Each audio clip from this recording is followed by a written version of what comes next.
Good afternoon, everybody. We're talking about heavy days today. So, a lot of times people maybe think that CrossFit is just AMRAPs and doing as many rounds and reps as possible in a certain amount of time, or doing things as fast as you can, doing as many reps as you can.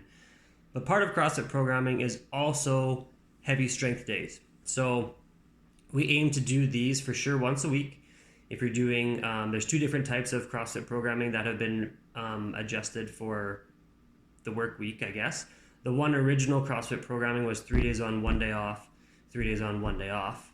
And then they changed it because regular work weeks are 5 days on, 2 days off. So depending on which cycle you're on, if you're on the 5 days on, 2 days off, you want to be doing at least one strength day in those 5 days. If you're doing the 3 days on, 1 day off, 3 days on, 1 day off, you want to make sure there's at least one strength day per 7 days, I guess, so per 2 cycles. So regardless, you're doing one strength day a week, or at least you should be. What this is going to do for you is it's going to obviously build up your strength. If you want to get more out of it, you might need to be doing a couple more strength days in there, or doing a couple accessory pieces that build up your strength. But everybody should be doing at least one strength day a week.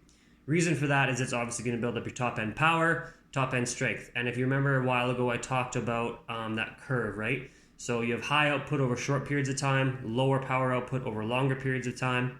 What improving your strength and power is going to do is it's going to eventually lead to that curve slowly moving up. So I've got a shorter or smaller example of it here again. So again, right, shorter, higher power, longer, lower power. So as we move that line, or that curve moves up, you are actually getting fitter, because you can calculate your fitness by calculating the area underneath that curve. If you remember that one. If you don't remember that one, it's a while back, but you can go watch that video as well.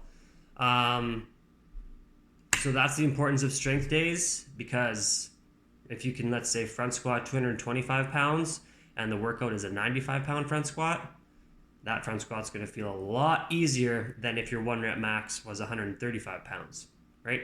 So that's going to help you apply more power for a longer period of time. The stronger you get, it's going to make those weights feel a little bit lighter.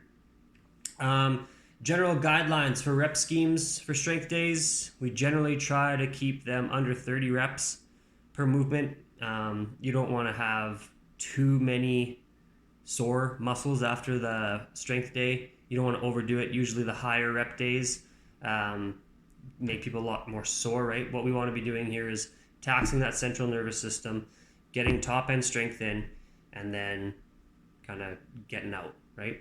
We don't want to be crushing our body every single day aerobically, lying on the floor after every single workout. That's not the point. There are specific points to the strength day, like I said, and that's the main goal. So usually there's a certain amount of sets and reps. Total reps, again, like I said, will be under 30. You'll do a couple warm-up sets, warm up, and then hit your strength sets, where ideally you're working between 80 and 85% of your 1 rep max, depending on the reps. Might need to be a little bit lower percentage-wise, but that's the general idea. So make sure that you are doing strength days. One of the most common reasons why people end up in the nursing home or aren't able to maintain their independence is lack of strength and balance. So we want to make sure that we are getting our strength days in and staying healthy for as long as we can. If you have any questions on strength days, let me know. I'll be doing, my next video is going to be on effective programming and how we do programming at our gym and how they talk about programming in the level 2. Yeah, we'll go from there. Hope everyone's staying safe.